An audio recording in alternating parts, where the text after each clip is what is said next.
Good evening. On behalf of the Oklahoma Federation of Democratic Women, we are excited to have this distinguished panel of subject matter experts and activists with us this evening. And we are equally excited that our Facebook attendees have joined us. Officially, our annual convention for the OFDWC does not start until Saturday, April the 10th via Zoom.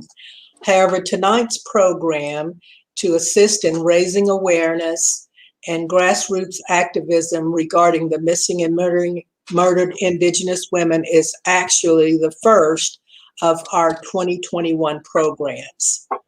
Missing and murdered Indigenous women is an international crisis that has been shrouded in the shadows for far too long. Oklahoma is home to 35 tribal nations, and Native American women represent about 6% of our population here in Oklahoma. However, we know that women in general, and specifically Native American women, are responsible for maintaining generations of traditions, culture, and knowledge that have ensured the survival of our Native American identities since since when the Europeans immigrated to our shores. So it's only fitting that we address this very important issue. We would like to start with each of our panelists introducing themselves. We will then start the program with each panelist taking a few minutes to discuss the history, the progress, and the work that remains. More importantly, we want to know how we can help. I will also be trying to keep track of any questions that come from our Facebook Live participants and pass them on to our panelists. Welcome, LaRenda. Welcome, Brenda. Thank you. LaRenda, would you like to start with your introduction? Sure. Good evening, everybody, and thank you for tuning in to this very important topic. My name is LaRenda Morgan, and I am enrolled with the Cheyenne and Arapaho tribes of Oklahoma. I also work as the Governmental Affairs Officer for the Cheyenne and Arapaho tribes, and I'm looking forward to this discussion tonight. We've had a lot of movement within the MMIW community in the past few years here in Oklahoma. So yeah, that's about it for me. I mean, I've been working on this along with Brenda. We've done a lot in the past few years here in Oklahoma. Great. Well, thank you, LaRenda. Brenda? Good evening, everyone. As Jana said, my name is Brenda Golden. I'm a citizen of the Muskogee Creek Nation. I'm also an attorney with a law practice here in Okmulgee, Oklahoma. And I have been active with the group MMI Indian Capital since about 2013, 2014, and have had, as LaRenda, a personal experience with a family member in this area, in this arena. And as we will discuss as we go forward, this issue affects all of us in the community, and we're so thankful that you and your group, the Federation of Democratic Women, are allowing us this time to speak on the subject. So thank you. Great. Well, I do know that we have two other scheduled panelists that have not joined us, and hopefully they will be joining us as we go along this evening. But I just want to say again how appreciative I am of you two, because I am so familiar with all of the work that you have been doing for a number of years, and it just cannot be stated enough how important you are, not only to this particular issue, but for many issues that affect women and specifically Native women. LaRenda, why don't you just give us a kind of a background on MMIW and the movement and the awareness that we need to raise. Okay. Well, what I have to share is I remember growing up in El Reno, Concho, Oklahoma. We used to live in Concho and we moved into town. Concho is the tribal land around the Cheyenne Arapaho tribes. And we moved into town. Our neighbors were Rocky and Charlotte Pennington. And I remember being, I don't know, in junior high, and their daughters went missing from the state fair. So that was my first experience of even knowing someone that went missing.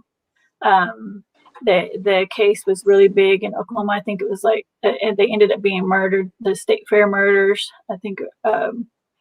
So I grew up next door to Charlotte and Rocky, and what I knew about it from that point was, being a young person, was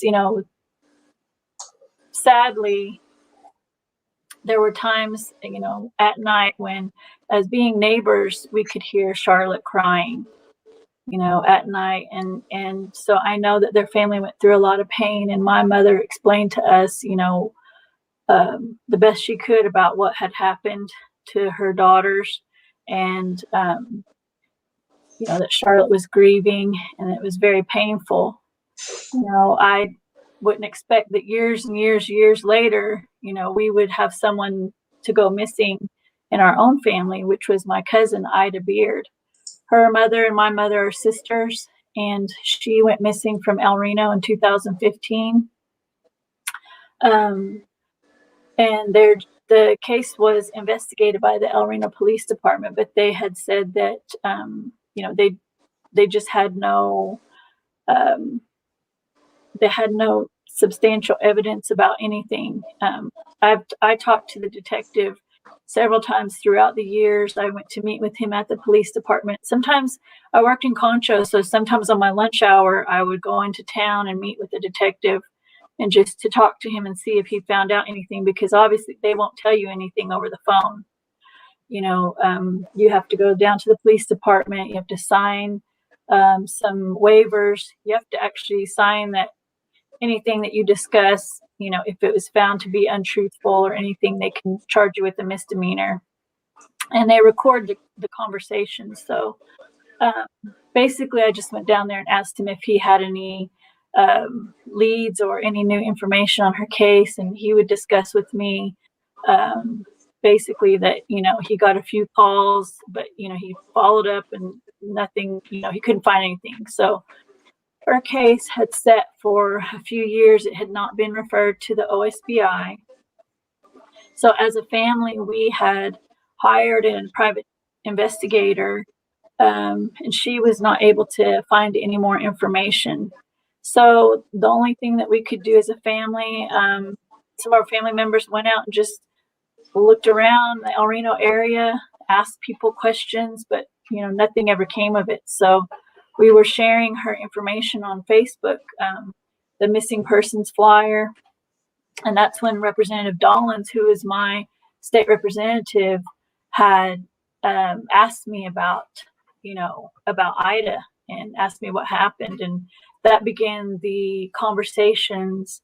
And he had stated that he wanted to help, and he, if there was anything that he could do, he wanted to be there for the family. So we continued these conversations, and then he called me one day and said, "Yeah, I had an idea. Did I think it would be a good idea if we could do something legislatively?" So we started researching and looking at missing persons legislation. We started looking at what was going on in the country at that time, which was in late 2018, early 2019. And we decided to go ahead and, came up with the idea to do a bill. He wanted to do something.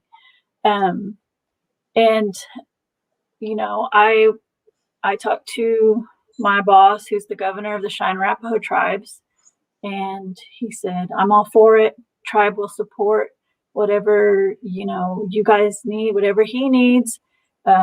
We'll back him. Go ahead and work with him on it." So that's how Ida's Law began. A lot of research was put into it as far as looking at numbers, looking at legislation in other states, talking to the OSBI, getting data and statistics from them.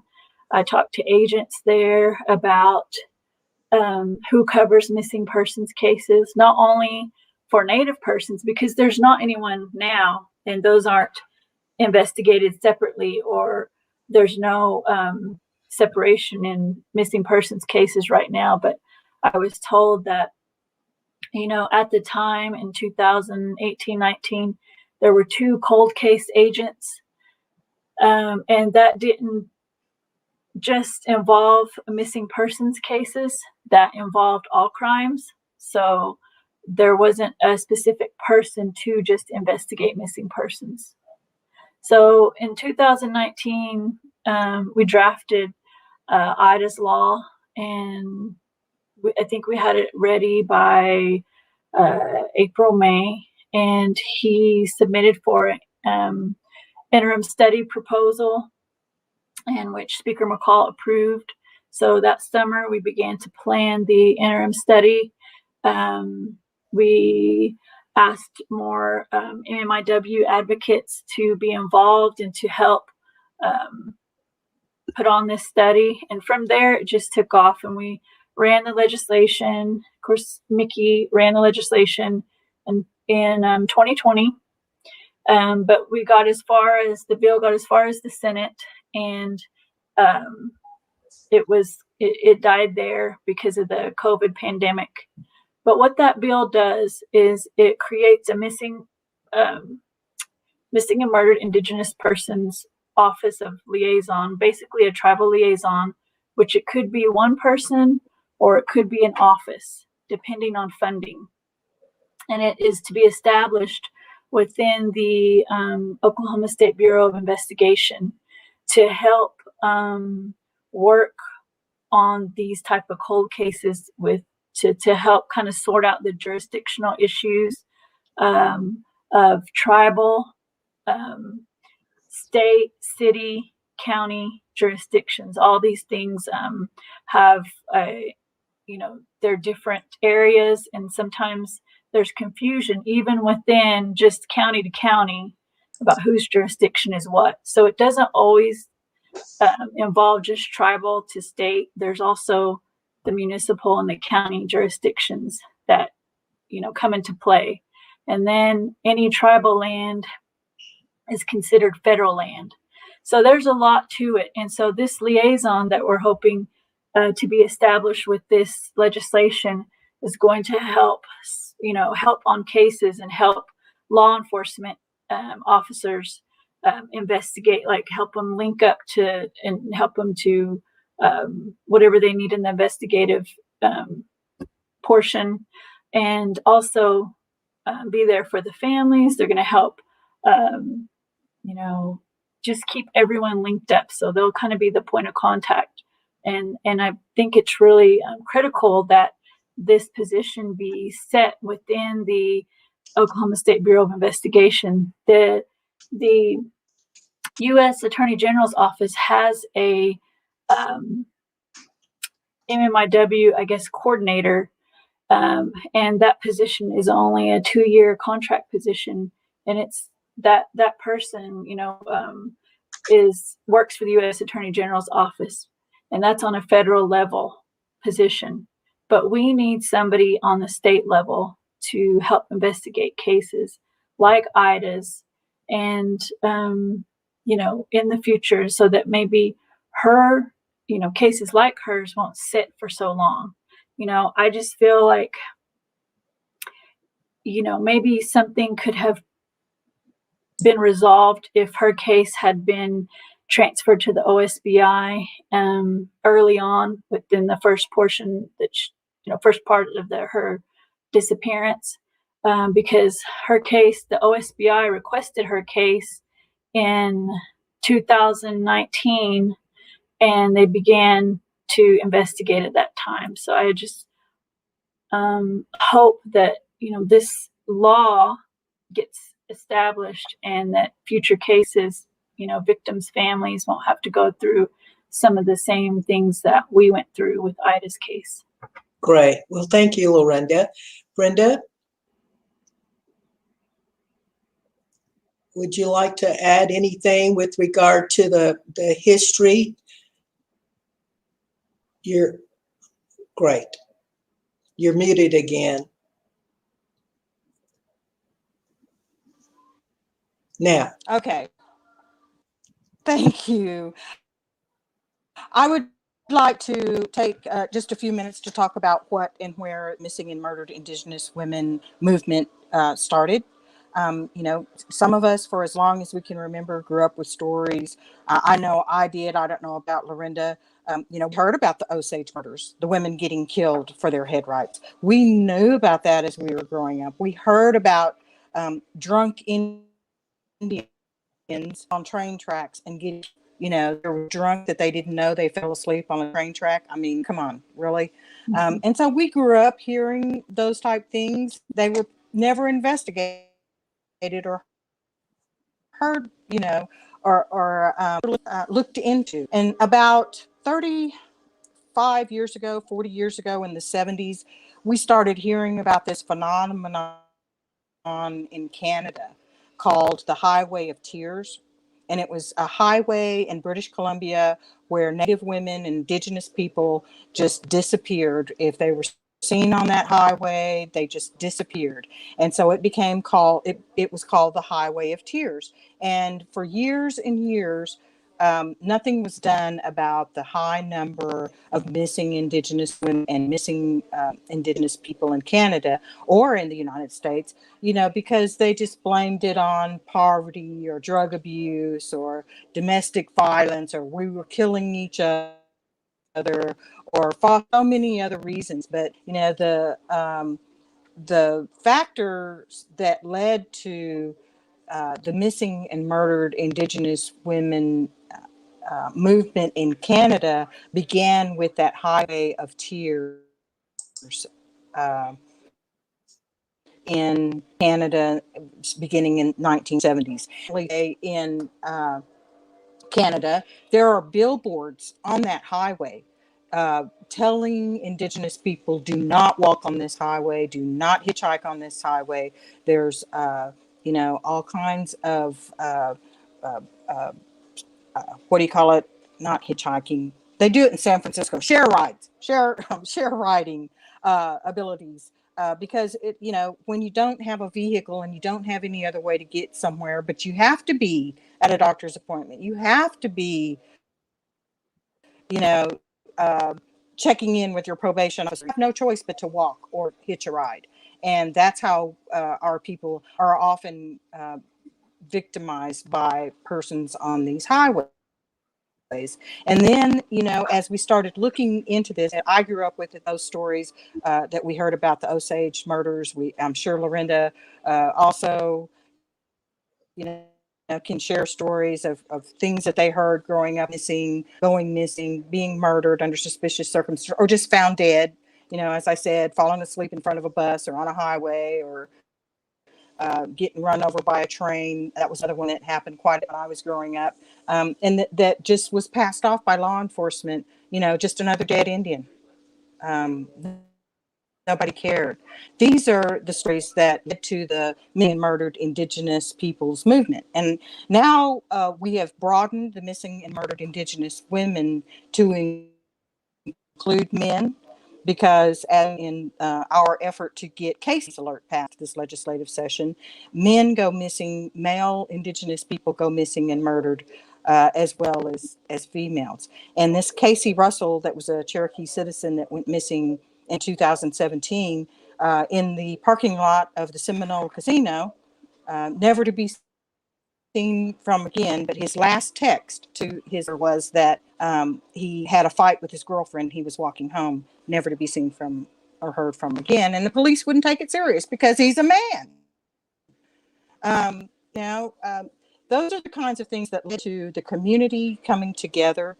We formed chapters, we formed groups, we formed the support Brenda was talking about, and our communities came together to start addressing this issue. And In Oklahoma, we now have about 13 MMIW chapters that I know of. And I'm very sorry. I did get a text from Charrise Redbone and Rochelle Redbone that they're having internet problems. Probably the same thing I was having problem. But they are trying to talk. They came to form the chapter.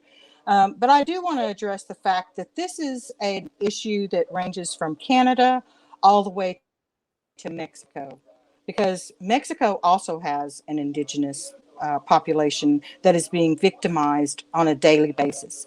Women go missing there every day. They are going missing. They find about 3 to 4 women dead in Mexico a week. And this is genocide. There's no other way to explain it as genocide. The Canadian Truth and Reconciliation Commission called it genocide when law enforcement and the Royal Canadian Police wouldn't investigate properly. It's genocide because women are life givers. We're the ones that can bring life to this world. And without women, that stops your line. And that affects me greatly because I had 3 daughters. And one is deceased. The second one is the one that was sex trafficked and got STDs so bad she can't bear children. And my third is the only one that can bear children. And if something happened to her, my line would die. That's genocide. That is genocide in a nutshell. And that's why it's so important that we do something to stop this cycle of abuse. And there have been, which we might talk about, I'll give up the mic here in a minute, but we might talk about some of the federal legislation and other legislative efforts that have happened on a national and across other states, if you'd like, in a little bit. But I just wanted everybody to know that this is an issue that has gone on for centuries, actually.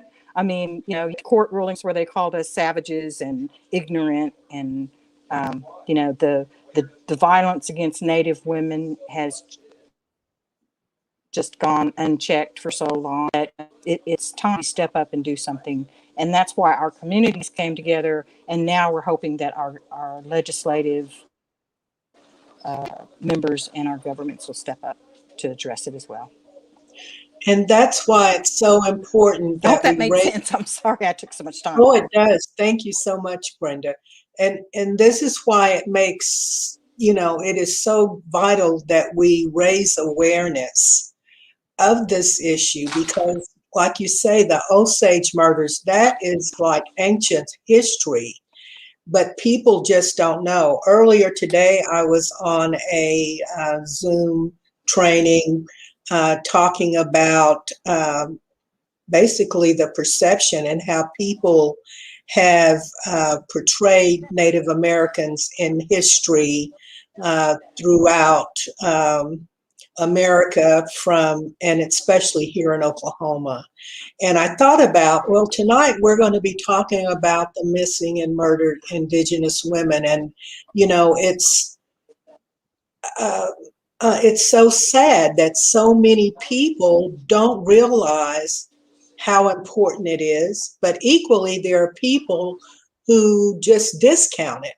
Like you say, it's just another dead Indian or another missing Indian or whatever, and it is so sad.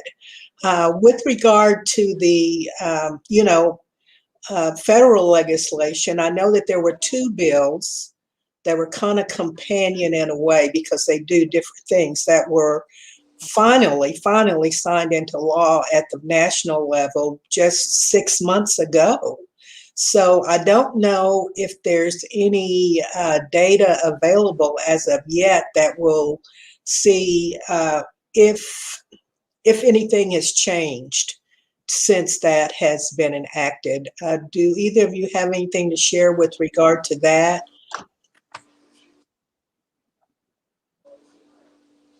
Well, as you know, it takes some time once a bill at the federal level is signed into law for there to be funds appropriated through the Government Accounting Office.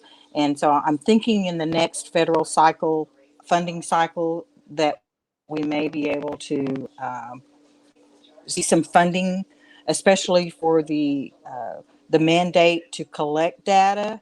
And I see a question, and that's kind of distracting me. I'm sorry. I'm just that this federal budget we probably should see, because it was signed into law in November, which was like right in the middle of the year. Well, that's something that I've also been looking at researching as well, because I know with the Biden administration Native American plan, there, if you look into the plan, there are resources and funding for all different areas of Indian country. And I know as well that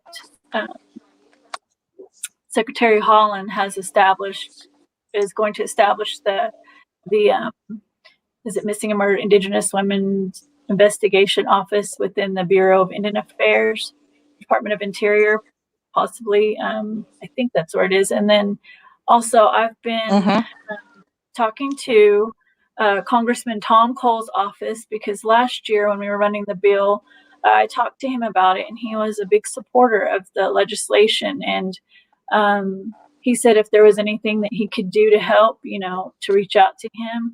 And at that time, he did help a lot in advocating for the bill here in Oklahoma. So I'm hoping, I've reached out to him.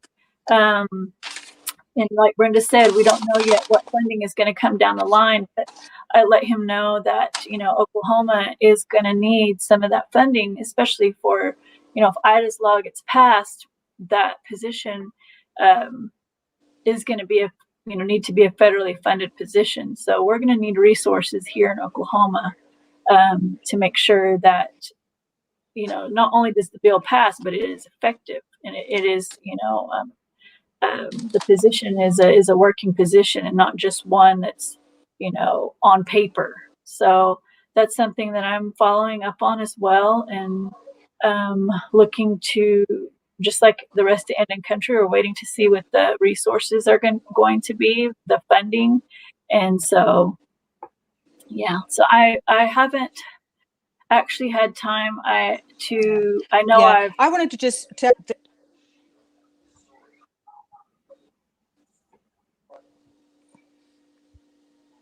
You know what? Okay, I'm sorry. There's kind of a lag between. There's a lag from when we're speaking. Savannah's Act was the national directed enforcement agency to direct protocols to address missing and murdered Indigenous women. So that really isn't going to take a whole lot of funding, other than the time and energy of officials to develop those.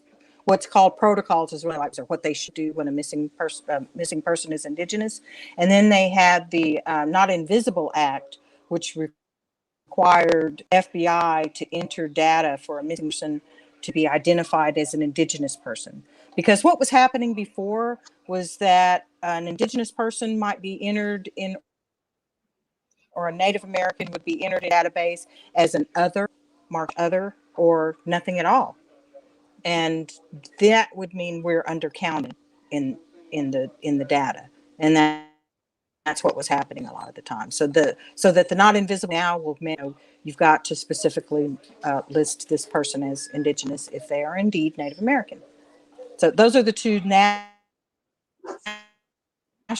laws. And then, of course, Lady Justice, which established task force in different states or regions that did listening sessions and trainings. And I must say, I've taken quite a few of those online trainings. In fact, I just signed up for sex trafficking course in Indian country through that Operation Lady Justice website just recently. So they do offer training to anyone that's interested in learning more about the subject.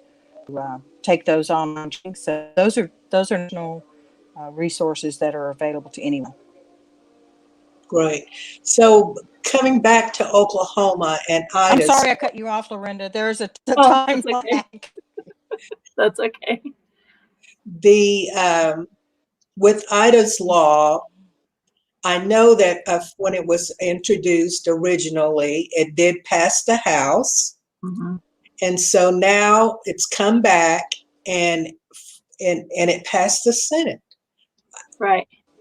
And basically, I say it was passed unanimously because nobody voted against it. And it's just what was so exciting. And then now I understand that it has passed the Public Safety Committee in the House of Representatives. Yes. So what, when, and where? When is the celebration? Okay, so yesterday, Governor Reggie Wassenae, governor of the Cheyenne Arapaho tribes, and myself, we met with Speaker McCall, and we asked him to make sure that the bill is placed on the floor agenda for vote. And he assured us that it will be. Now, they are doing their own thing in the House of Representatives. They got a lot of bills to go through, but he assured us that that is one that will be heard. And we also caught up with Governor Stitt because, after the bill hopefully passes the House of Representatives, it's going to go on to Governor Stitt for him to sign. And that's an important final step in the process of this bill. So we, let Governor Stitt know that, we're counting on him for his support on this legislation. And I think it's important to make sure that we let him know how important this is for not only us as, Oklahoma Indian country, but as well as citizens for the state of Oklahoma and also for the OSBI, because the OSBI General Counsel, Richard Smotherman, has been at every committee hearing, every vote, at everything that has to do with Ida's law. He's been present in 2020 and 2021. So the OSBI does support this, and I'm very thankful to them for all their help. Like I was going to say before, regarding data, I've been talking to the OSBI, and they in turn visited with the FBI to get numbers. We tried to figure out, and they talked about the issues with the data and the numbers that Brenda touched base on in reporting and finding out what a correct number, because I worked with Senator Rosino when it went through the Senate. He filed it this year. That's why it's a Senate bill this year. Last year it was a House bill. But Senator Rosino filed as the lead author this year.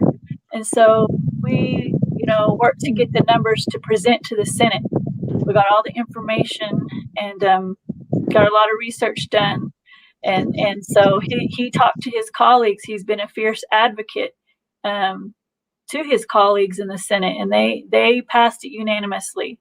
So that's where the bill is right now. And as far as, advocating, it's right now, it's in the hands of the House of Representatives. It's all up to the House members, and then it will move on to Governor Stitt, and it'll be in his hands. So,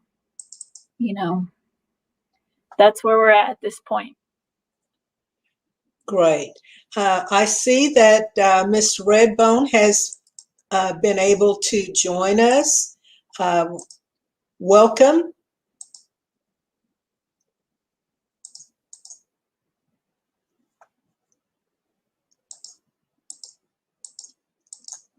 I'm sorry, you're muted, so I'm trying to unmute you.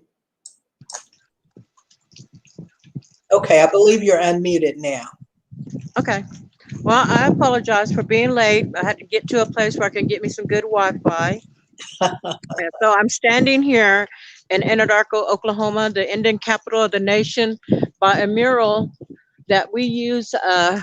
It's a Cheyenne proverb saying, it says, "A nation is not conquered until the hearts of its women are on the ground," and that's who we are. Our nation will never be conquered because we will always have our hearts, especially for this cause, the murdered and missing. And, of course, we all know it just isn't women, it's all people, basically. And when we get ready to do the bills, which have been presented ongoing the third year, that, you know, the best we can do is voice it to the people out here, the ground roots. You know, it's almost like going door to door and knocking on doors and asking them, will you vote? Will you vote? Well, you know, this is who I am. And because that's the only way they're going to really actually know why and how come for this cause, for the bills, for the resolutions to be made, to be passed. And basically, my understanding and what I can gather for this past year, since we've been advocating for the IDA's law, for the other laws to pass, that it has become a very talkative issue. When I come up on other individuals, and when they, you know, when I get to mention what I'm doing or what I represent, they'll say, "Oh, yes, we heard about this," as the, you know, and that right there, you know, is impactful. That's the impact, and that's what we want. That's what we're here for, so that others in the communities, not just Anadarko, but all the communities, it's an issue that we can talk about, something that we want to know about, because this is the only way it's going to get done. It's like being politicians, you know, and I want your vote. Oh, thank you. We had a question before you joined us that I don't think that we've addressed, and this was from Raven Word. And the question is, do you know of any of the MMIW groups that are working with any of the tribes to address this?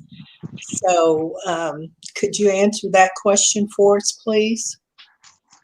To my knowledge, I can only speak for the KCA, the Kiowa, Comanches, and Apaches. And there's 7 tribes in our areas here. The KCA, as we call them, and the WCD, the Wichitas, Caddos, and Delawares. And then we call what we call the offset tribes. But those main tribes right there have their administration locally here. And not to, oh, I know, in the Fort Sill Apaches, but not to my knowledge. I don't think any of them has been able to get to the administrators to present. Basically, now the Apache tribe, they've been represented there at the Capitol, and I know the Kiowa tribe administrators, because they all have their different types of administration. Some have legislators, and then some just have committee members. But I do know that of those 2 tribes, they've been voiceful in this campaign. But as for like the Wichitas and the Fort Sill Apaches, I don't believe so. Now, they may hear of it or know of it, meaning the administrators, but for basically like a one-on-one, that I don't know. Now, the Comanches, I couldn't really say about them either, because right now, I don't think there's any administrators. As far as with our tribe, Cheyenne Arapaho tribes, a lot of the MMIW work has been done out of our social services office, as far as having the MMIW awareness days. That has been done out of our domestic violence office.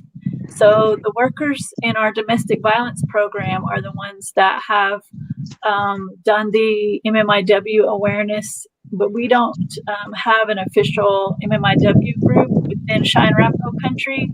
We cover the northwest part of the state. We are covered 13, 14 counties. So, but most of the awareness and the MMIW work, as far as educating the community or holding events, has been done by our domestic violence program. So, but we do participate in, we will be participating in the upcoming event on May 5th at the state capitol with one of the MMIW groups. We were invited by Carmen Thompson to be speakers, and so I and Governor Wassenae will be speaking at that event at the state capitol on May 5th. So we'll be participating in that event. But So May 5th is the National Day, and it has been for a number of years. So there is a planned event at the Capitol here in Oklahoma on May 5th. Yes, I don't know if there's a save a date flyer that has been sent to us, and we were asked to be, speak at that event. It's from 10 to 5 is what I understand. And my family and I, and possibly the tribe, are going to work on providing lunch for the program.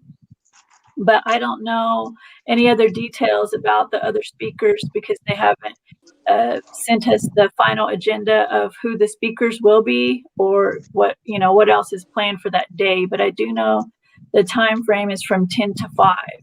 And I think it's just right now, I think it's in work in progress for planning. But that's as much details as I know about it. And who did you say the conveners were? Carmen Thompson, and I believe she is one of the chairpersons for one of the MMIW state chapter groups. Is she, Charisse, do you know what her title Yes. officially is? Well, yeah, she is the chairperson, and I'm not too correct on the name of her chapter is though, but I know it has to do with state capital or something to that effect. Okay. But there are 11 MMIWs in the state of Oklahoma now, and the MMIW group that I am with was actually one of the first forerunners here in the state of Oklahoma, and it's called the Indian Capital Chat Group and chat group. I mean, group. Sorry, and we've hosted the MMIW National May 5th Day for the last since 2016, and except for last year. For years. Of course, everything was canceled. Yeah. Yes. So, and this year, a lot since the group has grown in Oklahoma, I received a message from one of the younger ladies that just started heads a group, and she asked me to be a speaker, and I just chuckled, and I said, sure, I'd be honored, but through it all, it's not just a I group, it's all of us combined working for one just cause, and we all should know that that's what this is all about, is to be able to get out there and bring awareness. Now, I can only recap on the events that we did in the past, and we'd have a drum, and then they have the missing earring project, and we'd present that. Of course, there'd be speakers there as well, and then Indian AIM territory would be there, and we'd have just all different ones come up. And then when it started getting that we needed these laws made, that we needed the red alert, we needed the Ida's beard, then it became more impactful. Then it became more meaningful, for us here in Oklahoma, because the other states, Montana and Wisconsin and all that, there are a lot of ahead of us, so to speak. Here, we're kind of like late bloomers in this cause, but we're here, and that's what we're here to do: help and do what we can to combat this, very forceful issue. I was talking with the individual not too long ago that even though the pandemic is happening, it doesn't mean that MMIW stops. It still happens. It's still going on. Young children alike, it is still happening. Human trafficking, domestic violence, assault, it's still going on. Just because there is a pandemic happening in the world, it doesn't stop this others from, happening. So, we have to be very, very forceful with it as well, the best we can. It's like almost, it's the beast that we're representing, or it's the beast that we're against, that's happening in our world, in our society, in the Native American communities, and in other cultures as well. So, Brenda, do you know if the Muskogee Creek Nation, if they have any initiatives or programs or awareness things going on? The Muskogee Creek Nation, are they involved with the MMIW movement? Well, I know, again, actually we have not had anything that to my knowledge, on the eastern side of the state, other than we had one of the task forces meet with the Muskogee Creek Nation to develop protocols for the law enforcement agencies to work together. We had any actual days of actual events or anything here. One of the things I wanted to mention that Charise's group and maybe others have done in the past is something called the Red Dress Project, where they have red dresses hanging to symbolize our missing sisters. Besides the missing things, we've had marches. I'm not sure if we're going to have another march anytime soon. The last time we had one was 2 years ago on May 5th. So, we call that Walking Sisters. And so many things have changed since COVID. It's hard to say what's going to happen on May 5th. But I gladly welcome any assistance over on this side of the state to help get an event organized. Also, Jana, I do know that I'll more than likely come crash LaRenda's party. it's not my party, but come on. I do want to mention that there has been a lot of support from tribal leaders and the Muskogee Creek Nation chief. I saw him at the state capitol last month, him and the tribal leadership, and they did advocate for Ida's law, as well as Chief Hoskins of the Cherokee Nation has been a huge advocate, as well as the 5 civilized tribes. I check in with their governmental affairs offices and their workers quite often. We all stay in contact, keeping on top of the legislation. So I do know that the tribal leaders of each of your tribes, and then there's even some in the Kiowa Nation that have been advocates for the law. So I think that, there's a lot of advocacy going on that the general public may not even be aware of, because tribal leaders, they have privileges where they can go and talk to the state leaders and advocate for things like this, and they have been doing that. And then I also wanted to make mention, Jana, that just recently in the state of South Dakota, a Representative Perry Poirier and Senator Red Dawn Foster had a bill, HB 1199, which is basically Ida's law, that they took and ran in the South Dakota legislature, and it went through their House and Senate and passed and was signed into law. I believe it was March 29th.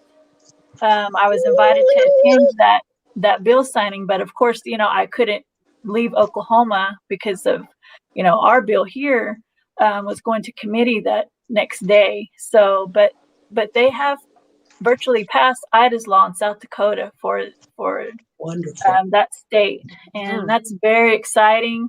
And that's something I talked to Speaker McCall about yesterday. I said, they took our bill, our Oklahoma bill, and they took it over there and ran it through, and it's signed. And so he was like, please be patient. And I was like, trying. But it's exciting to know that that bill is going to be used in, another state and help others that, face this, other families and victims, and even state law enforcement, the state attorney general's office. It's going to help in other places besides Oklahoma. So that's exciting. Yes, it is. It really is. So as far as May 5th, is there, we definitely want to know more about any organized events that are going to be going on. And then with the bill, advancing the bill, we are calling on our members. We actually, our convention is this coming Saturday. And one of the resolutions that we will be passing is to take this on as an issue for Democratic women in the state of Oklahoma, because as I said when I started out, there are 39 tribal nations represented in Oklahoma, and we're in many communities around the state, and we want to be of assistance to our Native sisters in these areas. So we really want you all to keep us abreast of what's going on. And, we want to do more than just wear red on May 5th. Right, We right. want to be true allies. So Yes. I know that. In an immediate way that you can help us is to just have the women of your group reach out to their state representatives, because I know that, this bill has not come up for a vote yet, but it will soon. And we need, even though I don't want to assume that every representative is on board, but we spent last year educating everyone in the House of Representatives, so they're all aware of it. But we still need that support. So if you all could reach out to your representatives and ask them to support the bill and vote yes, tell them we need that green light, that green vote, I would appreciate it. And I know all of Oklahoma tribes and tribal citizens would appreciate that as well. And we will, once, I have no doubt that our members will approve of this resolution, but once we do that, then we will be forwarding it on not only to our National Federation of Democratic Women, but to the Oklahoma Democratic Party. And while we know that this is not a partisan issue, it takes all of us, and we must all step up and do more. So we really, really appreciate you all, volunteering or, stepping up when you were asked to come and educate us. I do have one question that's just to expand my knowledge. And then I have, we had someone that said, because, I'm sure Brenda knows. Well, thank you for having us. Go ahead, Brenda. I'm sorry, it keeps cutting out, so I don't know whether I'm interrupting or not. No, go ahead. I would also like to ask everyone, there's something that we ask every person to do. If they see something suspicious, say something.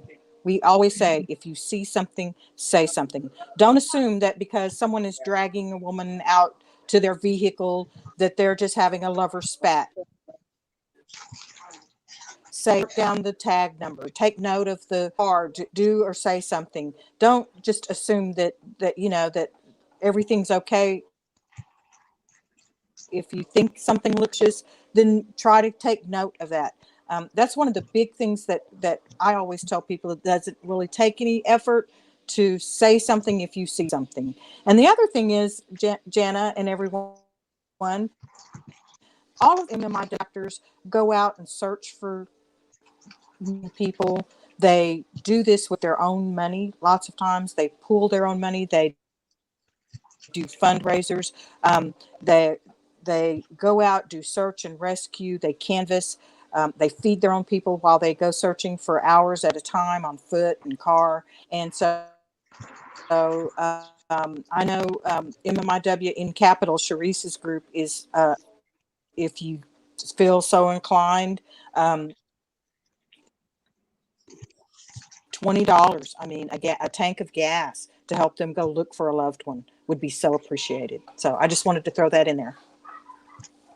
Well, I'm glad you did, because that was something that had not even crossed my mind, but it's definitely something, there's always expense with everything, and this is such a, pervasive problem that, more assistance financially is needed, as well as, education and advocacy. So thank you for letting us know that. You mentioned the red dress. But one of the things that I have wondered about is the red buffalo. What is the significance of the red buffalo? Can anyone, and with regard to MMIW, I've seen that in a couple of articles, and I don't know if that's just people thinking they know something and they don't, or what, I don't know. So is that really something? Is that like a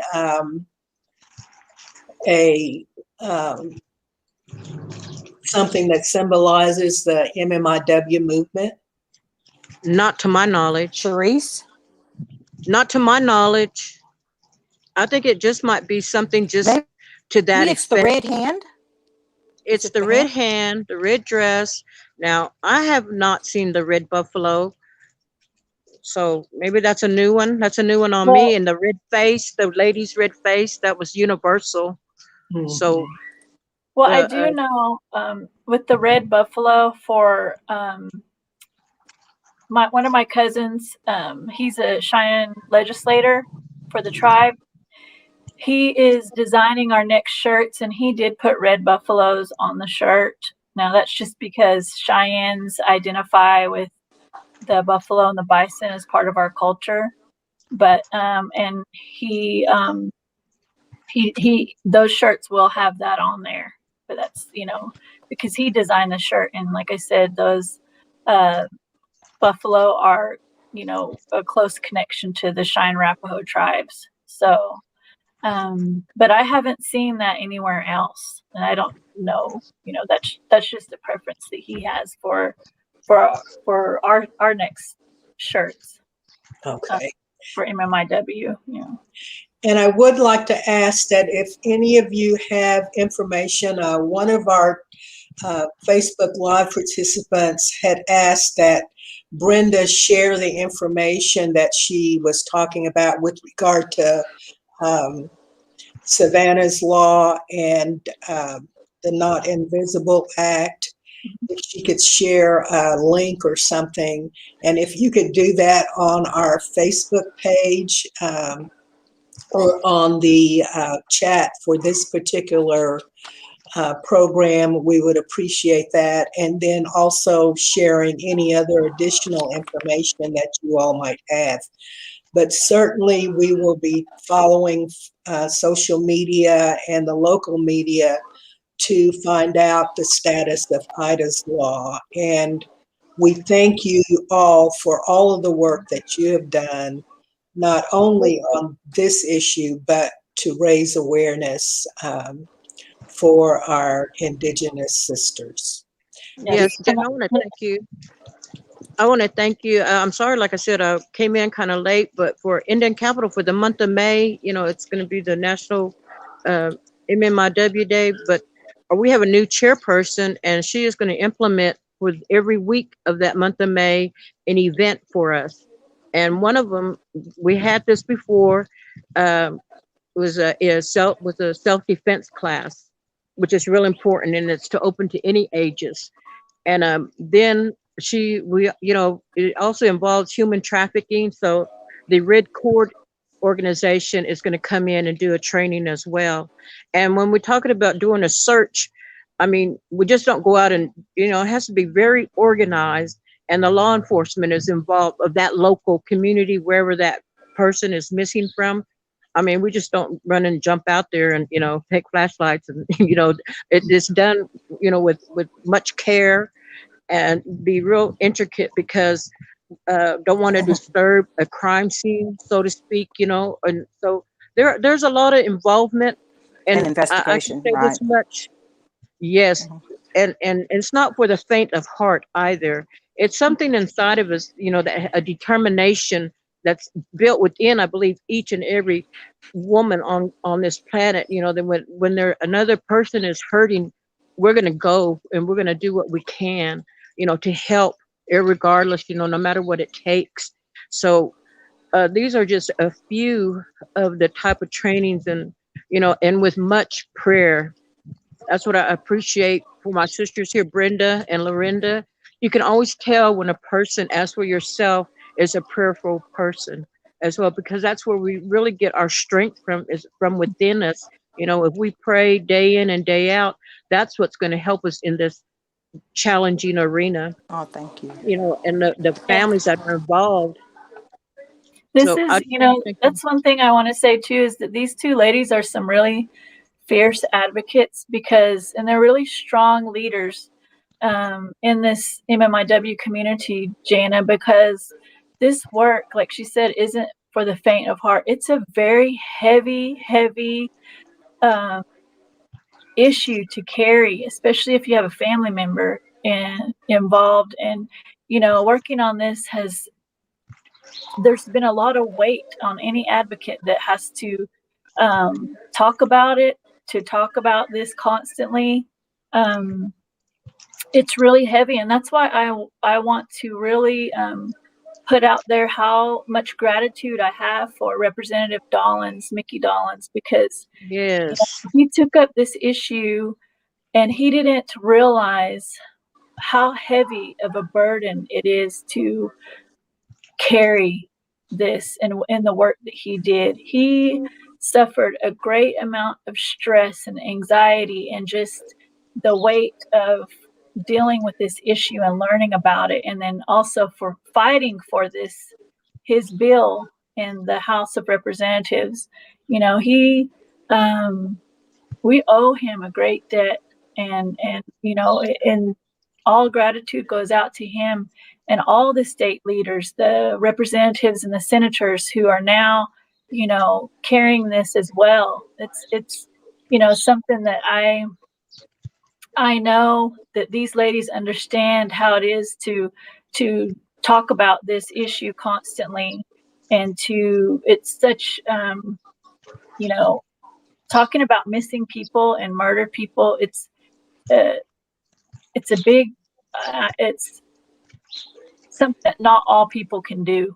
You know, it's an emotional topic, it's an emotional issue, especially if you've had family members, and all the advocates that stand up and fight for their family members and that speak on behalf of their families and the victims and their families. You know, they have some strong spirits, because I know that not all people can do that, you know. And so I just want to say thank you to these ladies, and Brenda has been you know, consistent advocate, even, you know, as some advocates have dropped off and went to do other things. She's been there. Charisse, I was with her at the state capitol, and we, you know, fought last year to get our bill heard, and we had some experiences together there, you know, at the state capitol. And she's just such a strong lady, and she doesn't back down. I can tell you that, Charisse. I thank you for being there to help us, you know, get that bill moving. And so I just want to thank you all, and thank you, Jana, for taking time to talk about these issues that we've put so much of our time and energy into. You know, I'm thankful that this bill has come to this point. I'll be glad when it's signed, and, you know, we can move on to other issues and other, you know, help do other things. So just want to thank you all. Thank Well, you. Yeah, LaRenda. thank you again also very much. It's our time has concluded here, and I can tell you that I have learned some things, and I have definitely had my awareness raised and my commitment even higher. And I'm sure that we can say that for all of the people who have joined us on Facebook. One last thing I would like to say thank you to my colleague, my sister, my OFDWC sister, Debbie Hogue Downing, for arranging this panel discussion. And I thank you all again for all of your great work, and have a great week. Thank you. Same to you.